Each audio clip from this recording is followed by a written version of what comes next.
It's Drive Time with Holly. Business and consumer news you can trust. I mean, what else are you going to do sitting in traffic?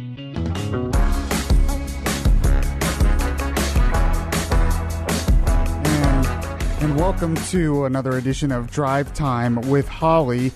On this Valentine's Day edition, unfortunately, it's kind of a somber Valentine's Day for Southern Florida, for the Miami area, as there was a school shooting down in the Miami area. I just wanted to make a note before we get started with Drive Time with Holly that we will have news updates on the latest on that at the top and bottom of the hour right here on News Radio 102.5 WFLA. And you can check our website as well, 1025WFLA.com, for any more information on the school shooting in Broward County.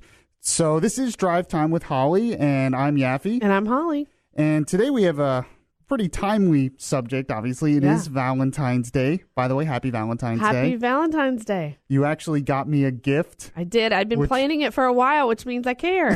Which was really nice and makes me feel really guilty because I didn't get you anything. Well, you know, just spending every Wednesday evening with you is gift enough. Oh, that touches my heart. You know, if I was going to spend the evening with you, I wanted to give you a gift. It only seemed fair. Well, if we're still doing this next year, you're on. I will get you something. Get you something. So, but the topic we have to talk about today is actually a really important topic for a lot of people, even on Valentine's Day, especially if you're single looking for love. Yeah. And, you know, online dating is something that has boomed in popularity over the last number of years. And you hear a lot of people who have successfully met that special someone online. But what you don't hear about always are those people who have been taken advantage of or who have been scammed because of the shame and the stigma that's attached to it. Yeah, and when we talk about online dating scams, that's going to be the main subject of the show today. You know, there's the common thing that people put up a fake picture or something. Yeah. And that's a scam. But we're actually talking about something a lot worse than that happens. Yeah, we're not talking about using your photo from 15 years ago. Yeah. We're talking about people knowingly and intentionally misleading people and oftentimes scamming them out of thousands of dollars. Yeah, and it happens, and we're finding out that it happens a lot more than you would think. So we're actually going to bring on an expert who did a study on this with the Better Business Bureau, Steve Baker, on this very subject, right, Holly? Yeah, that's right. Steve's joining us by phone.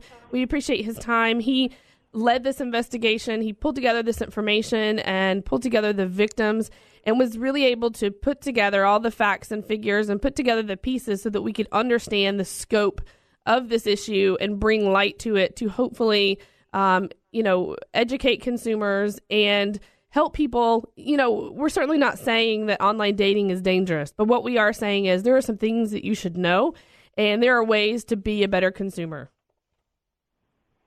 Steve, are you there? I am here. Good to be with you. Thanks so much. Thank you for having this an important thing. In fact, I just saw the IBM has announced that the last couple of days are seeing a huge spike in spam emails by romance scammers that are out to reach out for people. There is a small army of these crooks out there operating around the world that are out to rip off our friends and neighbors and relatives. So the Better Business Bureau decided let's really do a hard look at this, see how much of it is, how it works, and what sort of advice can we give people. And the results on some of this stuff surprise even me. There's so many doing this. There's a company that tries to screen profiles before they go up on dating sites, and they actually find 500,000 fake profiles every month. Wow. That don't go up. And there's another security expert estimates there's 25,000 of these crooks online with victims at any one particular time. And just most people don't file complaints about this. They don't go to the police. But just losses that have been reported for the last 3 years in the U.S. and Canada, losses are nearly $1 billion. And we estimate there may be a million victims around the United States. So this is really, really common. It's our friends, our neighbors, our relatives, and often they never even tell anybody that they've been ripped off. They just hold it inside. Yeah, I can imagine that there may be people who are considering, finding love online, and maybe they've signed up for a dating site. And, depending on the magnitude of the loss, they may just consider, well, that's, I lost some money, I live and learn, and may never report it if the amount of money isn't, huge. But certainly there's the emotional stigma that sticks with that. But then also the businesses, these dating websites are also experiencing loss, because are these scammers paying with legitimate credit cards? No, mostly they use stolen credit cards to sign up on these sites, and so the crooks try to get their victims to communicate in other ways, text messages, emails, off the dating site just as fast as they can before the dating sites find out that the profile hasn't really been paid for, was paid for with a bogus credit card. So would you say, could you profile for us what the typical victim looks like, or is there a typical victim? Well, that's one of the interesting things we found in this is there's not. There's some really good studies done in the UK that really asked. I said, okay, who are the victims here? Are they guys? Are they women? Are they male? Are they female? Are they young? Are they old? Are they straight? Are they gay? And what they found is that none of those things matter, that the only thing that people have in common are these people are really high in romantic beliefs. In other words, people that really believe in true love and think they found it. And, of course, we're all looking for love, and, all sometimes make mistakes about who we fall in love with. But, no, this is everybody, and it's all ages, and it's people, even with people, they take advantage of people that don't even have any money to steal, use them to help out with other crimes. So, Steve, one of the common names for some online deception is called catfishing. A lot of people know what catfishing is. But this is what you're talking about here is something very different than that. Can you break down the distinction between, just general catfishing and this fraud that is costing people a lot of money? Well, as I understand it, the catfishing is just people that kind of do this as a lark, and they're trying to just, goof with people. And the difference with this is the ultimate goal on these things is to get people's money. And they may spend months working with people and talking to them, emailing them, texting them every day before there's some sort of emergency where they got to have money. So the common thread here are these people are out to get your money, and if they can't get your money because you don't have any, then they're out to help you get you to help them out with other frauds, other crimes. And do you find that money is always the ask? I mean, that's always going to come up pretty quickly because ultimately that's their end game, right? It is going to come up, and because that's what they're about. No crooks, no reason to run a fraud unless you can get paid for it. These are professional crooks. This is what they do every day, all day long, and they're very good. People forget con man is short for confidence man, because that's what they're really good at doing your conference. And they may well communicate with people for 6 months or a year before they actually, move into wanting the money from them. It can be a long time. So they really spend a lot of time developing relationships, finding out about their victims. People tell me that they've woken up to a text message expressing love every morning for months.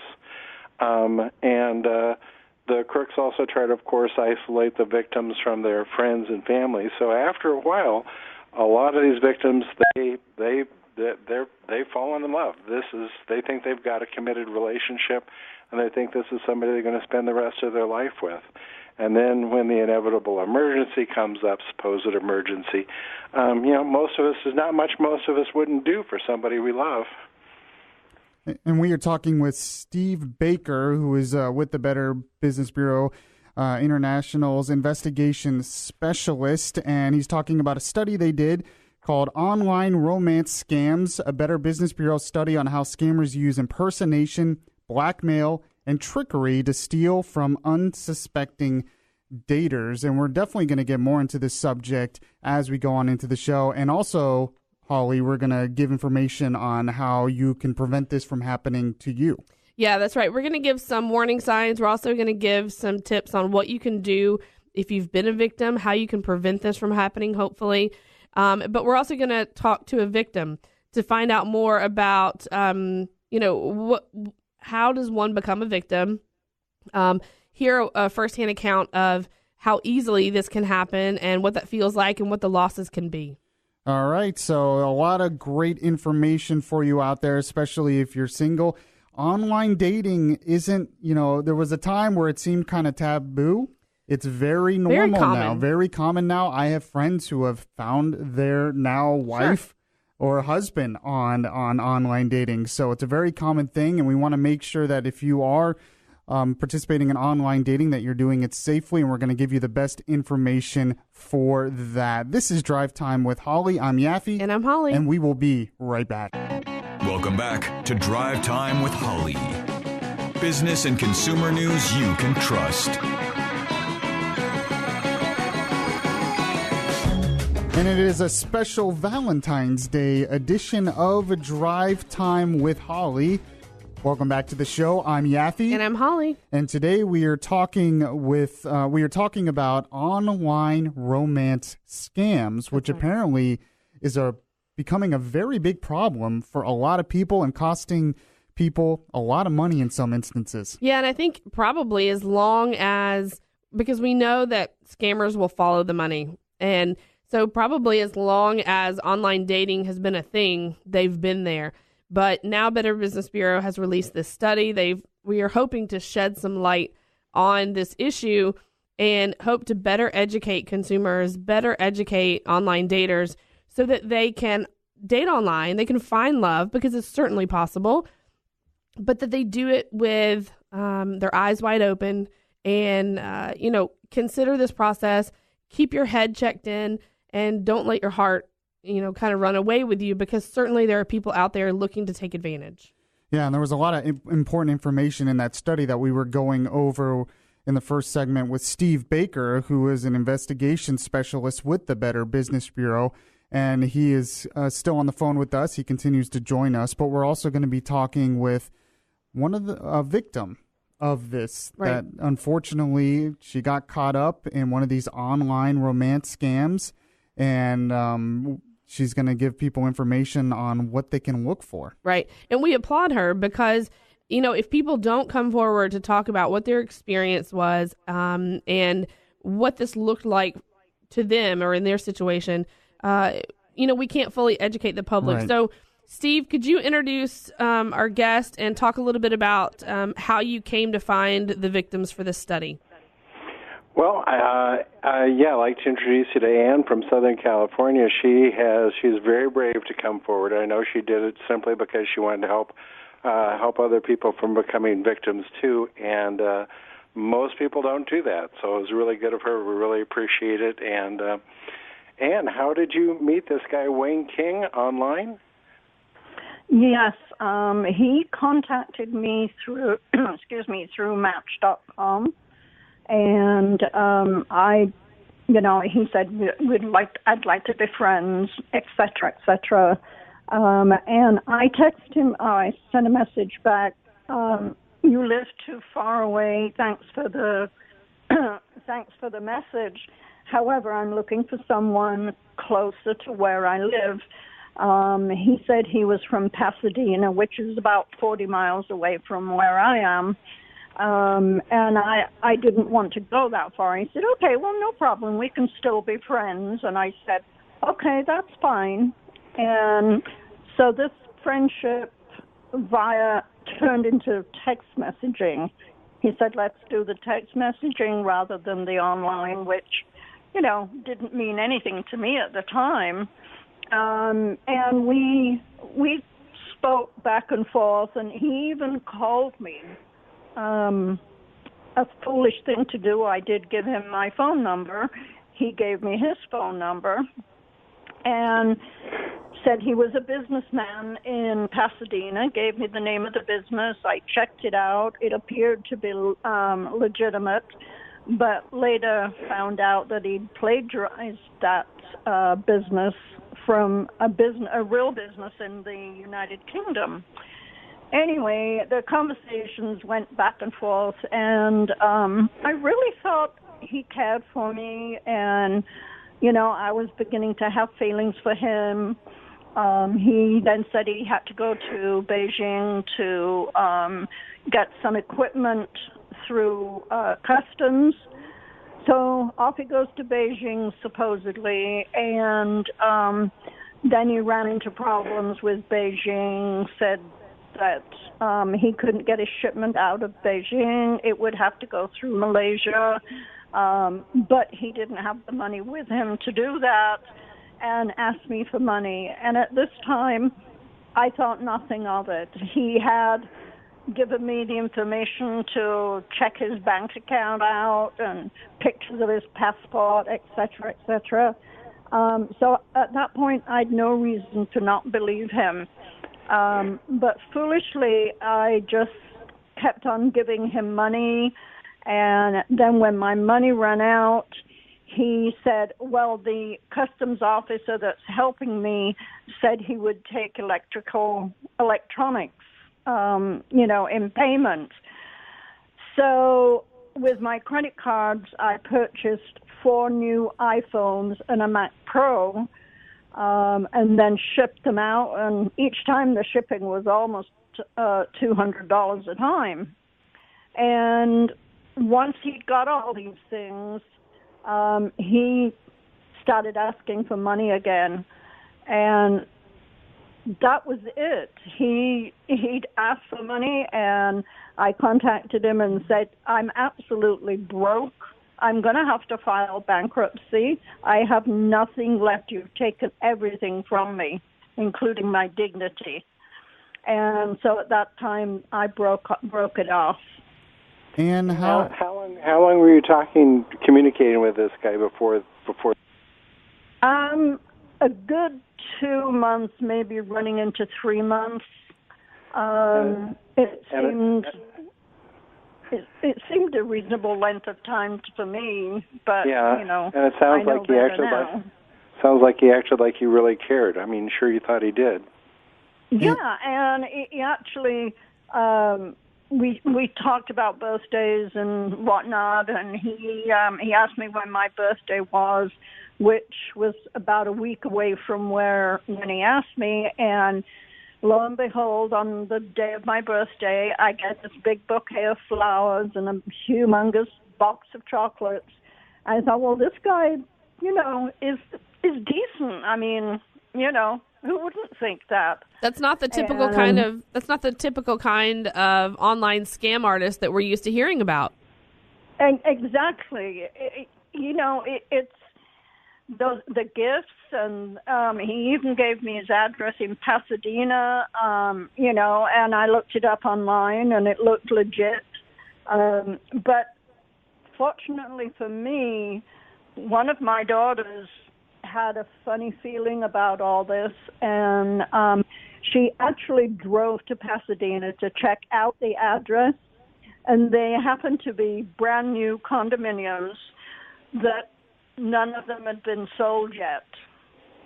Wow. So it was a real address, but it was a bogus, statement that one of them was his.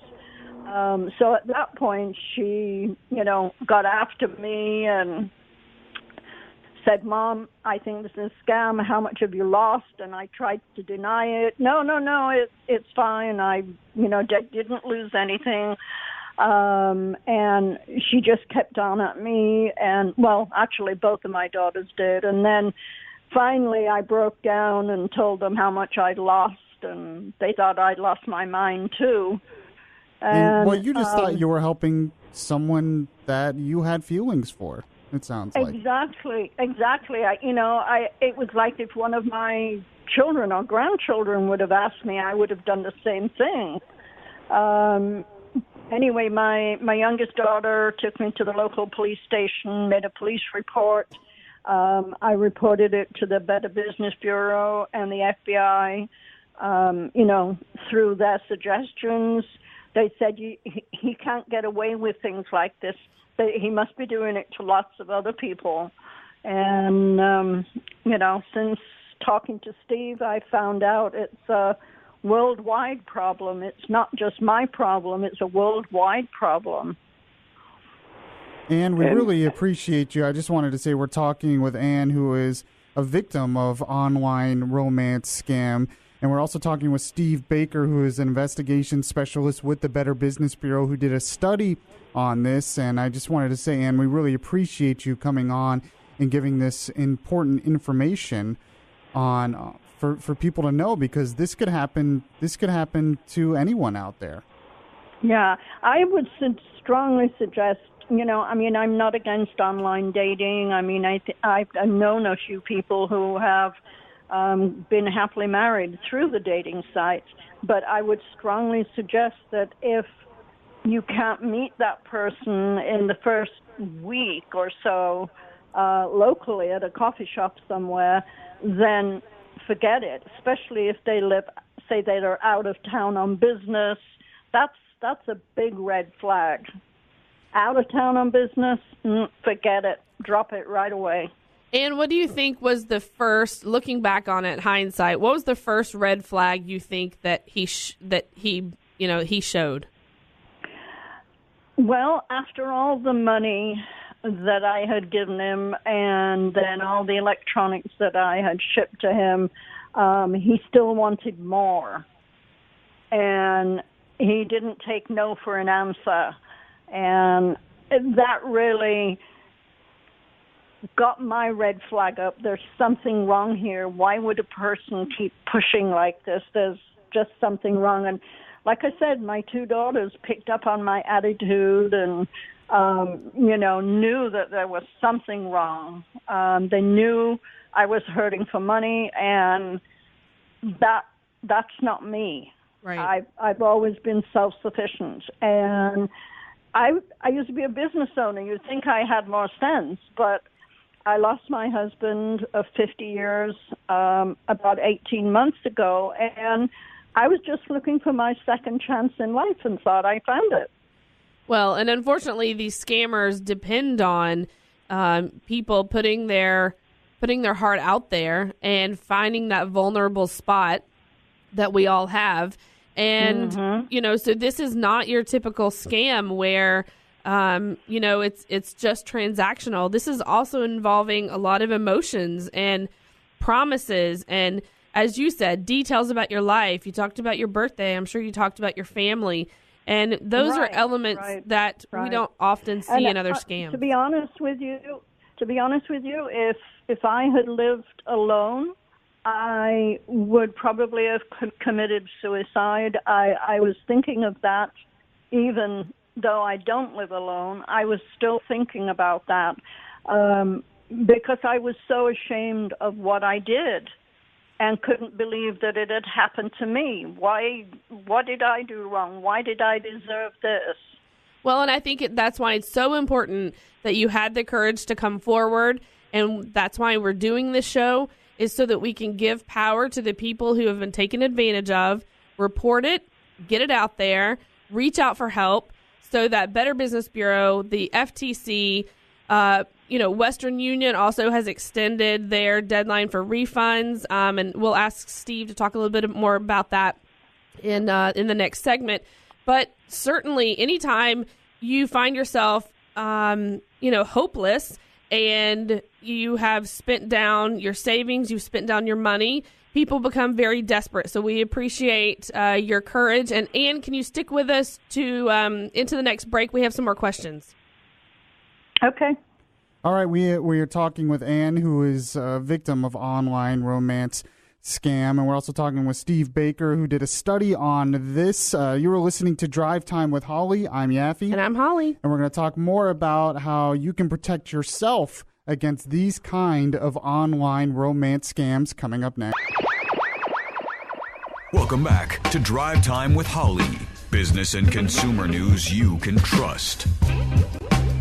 And this is a Valentine's Day special edition of Drive Time with Holly. I'm Yaffe. And I'm Holly. And we're talking about something that has to do a little bit with Valentine's Day if you're single anyway. Certainly looking for love. Yeah. Certainly looking for love. There's a lot of love out there, but there's also some danger out there as well when it comes to online dating. So we want to inform people how to avoid some of the scams that are out there.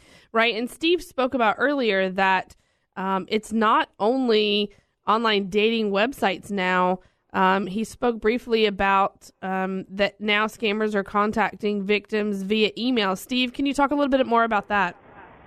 Sure. The crooks are very good. They're very professional. These are very organized operations, and they will reach out to people any way they can. IBM's just recently announced that they've seen a big spike in spam emails going through their systems, and they think it's romance scammers trying to reach out to potential victims during the Valentine's Day period when people really have this on their minds. We also know that a lot of the frauds use social media to reach out and contact people. So about any way they can think of to try to get hold of people, they will do it. And there's an army of them out there, unfortunately. Yeah, we were talking with Steve Baker, who did a study on this with the Better Business Bureau on online romance scams. And I thought it was really interesting. Earlier in the show, you were saying there really isn't like a core demographic that gets involved in these scams, or it can range from all kinds of different people that have unfortunately been victims of these scams. Yeah, no, I think it's just as many men as it is women, and they design the profiles to attract people. So they often steal a photograph for profiles aimed at women and other people as well. They use lots of pictures of U.S. military people. The Pentagon tells me they get thousands of complaints from romance scam victims every year. And often, of course, military is a good excuse for somebody being overseas, and, of course, somebody that's solid and reliable and has a steady job in the military is attractive. So the other thing they do with profiles aimed at women is they usually claim to be a widower, not divorced, but widowed, and often claim to have a small child around the house or living with relatives. And they think that will appeal to women and also is an excuse to ask for money later on. For profiles aimed at men, they tend to use women overseas that are supposedly need some help. There are, nurses or other kind of caring profession sort of thing who could use a little bit of a hand, and obviously those are pretty successful. For gay men, they tend to use profiles of guys who supposedly, again, either in the military or somebody who has a semi-professional job like an interior designer. So there's a lot of psychology in this whole fraud, and they really make these seem totally believable. Of course, the crooks are never using their real pictures or anything actually about themselves. Okay, Steve, and before you can continue on with your point, and before we continue on with this topic, I do have to update some breaking news. There was some tragic news in southern Florida today in Broward County at a school where there was a school shooting. The suspect is in custody. It was just announced by the local sheriff down there that unfortunately 17 people are dead from the shooting. So if you want to find out more information on the shooting, you can go to our website, 1025wfla.com. We will have updates at the top of the hour, Fox News updates at the top of the hour with the latest on the school shooting down in southern Florida in Broward County. It was just announced just a few minutes ago that 17 people are dead. We don't know any details of the victims at this time, if they were all kids, if some were teachers. We just do not know at this time. So WFLA will be with you through the breaking news at the top of the hour as well. If anything breaks, we will let you know. So to continue on with what we're talking about, Holly, here, we've been talking with Steve Baker. We're also talking with Ann, who is a victim of online dating scams. And unfortunately with Ann, it ended up costing her a lot of money. Yeah, that's right. And how did this man, how did he propose, or how did he ask you to send him money? Were you wiring the money? How were you sending the funds? I was sending the actual funds through my bank to a bank in Malaysia that he gave me, the account number and the person and everything else. And after I had found out about the scam, I did go to my bank, and they did try to see if there was any money in that account to get it back. But, of course, they'd cleaned it out probably as quick as they got it. but it was all wired through my bank. Steve, I know that a lot of victims report scammers asking them to wire money through companies or services like Western Union or Green Dot Cards. Talk a little bit about what that looks like and what our listeners should look out for if someone makes this pitch. What's that going to sound like? Well, Holly knows as well as I that the crooks often love Western Union MoneyGram as the way to get money. And the basic thing is anybody that wants money through Western Union or MoneyGram and you have not met them in person, you've got to figure that they're a fraud because it's just like sending cash. For the most part, I would say with Western Union or MoneyGram that it is like sending cash, and once you got your money, you're out. Fortunately, here, for any listeners that are romance scam victims or victims of other frauds, too, the FTC and the Justice Department settled a case with Western Union alleging Western Union knew that its system was full of fraud and didn't do anything to try to help people. And Western Union is paying $561 million. So there's a fund out there right now, and people who've been ripped off by romance frauds or any other fraud and have sent money that way may be able to get some money back. They've got until May 31 to file a claim, and it goes back to 2004 till January 17. So that would cover a lot of victims of a lot of different frauds. And I would encourage people to file claims, even if they don't have their original Western Union receipts. Send whatever information they've got, how much money they sent, where they sent it, and the approximate date. And I think there's a good chance they get some money back. We will be posting after the show this evening. We'll be posting on DrivetimeHolly.com. And our Facebook page. Right. We'll be posting how exactly you can find that claims process and more information on this complete study, because certainly there's a lot of information that we won't be able to get into tonight, but that specific information on how you can file that claim through Western Union, through that settlement, we will post that tonight on our Facebook page. Steve, can you talk a little bit about the military angle? How are scammers using the military angle to, to find their victims? How are they using that front?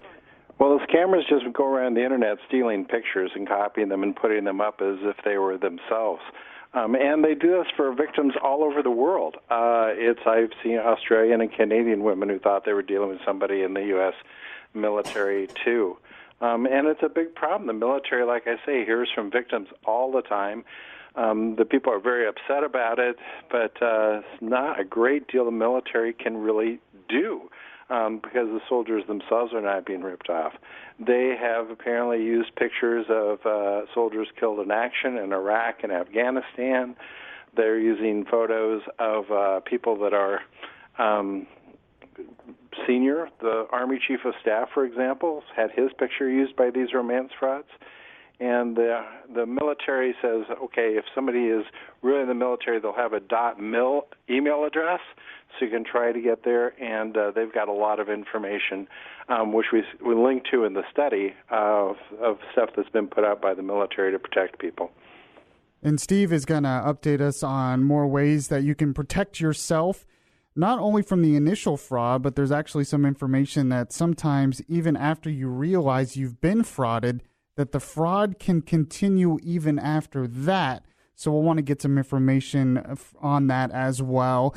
And Anne, we also wanted to say thank you for coming on and telling us your story to help other people. So maybe we can have less of these scams going on. So Anne, thank you so much for coming on with us. You're very welcome. Thank you for having me as a guest. Thank you so much. All right, you are listening to Drive Time with Holly. I'm Yaffe. And I'm Holly. And we're going to talk more about this and inform you on ways to protect yourself against online romance scams coming up next. Let's be better consumers. You're listening to Drive Time with Holly. Holly. Yes, and welcome back to Drive Time with Holly. I'm Yaffe. And I'm Holly. And it is Valentine's Day, and there's a lot of love in the air in Valentine's Day. But sometimes with all the love in the air, there can also be danger. That is, if you are participating in online dating, which a lot of people are. Yeah. Yeah, it's convenient. It's a way for you to kind of, dip your toe in the waters if you're considering getting back in the dating scene. And it's easy. The hardest part, for a lot of people in dating is just being able to meet people. Right. And it's a very easy way to be able to reach out and meet people that are single like you. Right. And I think a lot of times if you were to meet someone face to face and they were to say to you very quickly, I've had a medical crisis and I need to borrow several thousands of dollars, and then they stick their hand out, you're going to be much more skeptical of that. That's true. Whereas in this situation, you're not looking someone face to face, but they're building up a story, because we have to remember they've done this before. You're not the first one. So, that kind of goes back to victims coming forward. We want, our listeners to remember that if you've been a victim of this type of scam, please come forward and report that to the FTC, report that to Better Business Bureau's Scam Tracker, so that your story and the details of your story can help others, because it's important that we know what to look for. It's important that we are able to educate one another so that we can protect more people. Steve, talk a little bit about, can the dating sites do more to protect their users, to protect their members from this type of fraud? I think they can, and hopefully they'll step up. Zeus has recently stepped up in the last few days, say they're going to do very careful screening of profiles that claim to be with the military. That's a help. Also, when they find a fraudulent profile, somebody's paid with a bad credit card, we've urged them to reach out to everybody that profile has been in contact with and warn them they may be involved in fraud. And I would like to see the dating sites maybe do some sort of online quiz before people really get online, or some sort of educational thing before they do it. The dating sites have got warnings, but they're kind of hard to find, and you can't tell how serious they are. There's big dangers and little dangers, and they need to tell people that this is a big danger. So really would like to see them more. There are some that are trying, but again, there's a whole lot more they can do. That's really interesting you mentioned that. So you think some of the responsibility for this is on the dating sites to better handle the process to begin with, so it kind of prevents this from happening in the first place? Well, you would hope that they would care about their customers and really try to help protect them from the fraud. And like I say, they do some, but I'm not sure even the dating sites quite realize the whole scope of the problem here. Some do, some don't. Again, we'd like to see them do more. In a lot of cases, I think these dating sites, certainly we would like to see them, maybe come up with screening criteria or software that would help to kind of ferret out some of these accounts. But we know scammers are smart. But, we have to remember that if these scammers are using fraudulent accounts, you've got a number of victims there. You've got whoever's credit card is being used fraudulently. You've got the fact that now one of these dating websites has, provided services for someone that they're ultimately not going to get paid for. And in fact, that credit card is going to be declined. And then there are obviously, fees and expenses that come along with that. And if ultimately affects their relationship with their merchants or their credit accounts. So I think it's important that everybody work together, both on the educational piece, but then also on the, the prevention piece. And that's not only education, but also hopefully working together, with these industries to try to come up with more protections for their users. And certainly Better Business Bureau is trying to do their job in warning people. But we hope, I think, I don't want to speak for Steve, but I think we hope that we'll all be able to work together now that we have shed light on this, work together to protect the consuming public. Yeah, and there is more that can be done. The other thing we really need is more help and assistance for these victims, because in addition to the loss of money, a lot of time it's the emotional harm that's happened to people, destroys their trust with people. The crooks spend a lot of their grooming time on breaking down and trying to destroy the trust victims have with their friends and families to isolate them. And a lot of these people really need some help. The Australians, in fact, tell me that they believe they have more suicides over romance fraud than they do murders in Australia. So these people really need some help, and there's not that many services out there for them. And of course, they got to come forward in order to know where to send them. We need more of that. Right, and we heard from Ann, the desperation, and surely once you realize that you've been a victim of this type of scam, not only are you embarrassed, but there's shame that then comes with that. And then if you add to that debt, or the fact that you may have spent through your savings or, racked up credit card debt for this person who turns out to be nothing but a scam, that's a lot of really heavy, damaging emotions to stack on top of one another. So hopefully with this information and the light that the study has shed on this issue, we can hope to prevent and better educate online daters. Right, exactly. And Steve, I just wanted to say we're almost out of time. We have about a minute left. I just wanted to thank you for coming on with us. We're going to be posting more information on our website, right, Holly, about this study? That's right. You can go to drivetimeholly.com, and we're going to post links to the complete study with follow-up information from stuff that you've heard from tonight, and as well as obviously posting this as a podcast. So if there's someone out there, someone in your life that you want to share this information with, maybe you don't want to have that uncomfortable conversation, forward them a link to this show and, let us do the work for you. Yeah, Steve Baker, go ahead. And if I might end on just kind of a more upbeat note, I actually found my wife on one of the online dating sites, and perfect. Oh, well, there you go. and we're celebrating Valentine's Day today, so nice. there's hope out there. Perfect. Oh, I hope you guys have a happy Valentine's Day. Thank you so much for coming on, Steve Baker, with the Better Business Bureau Investigations Specialist. We're gonna post that info on our website, and I'm Yaffe, And I'm Holly. and we will catch you guys next time. We have breaking news at the top of the hour as well, so stay with us on WFLA.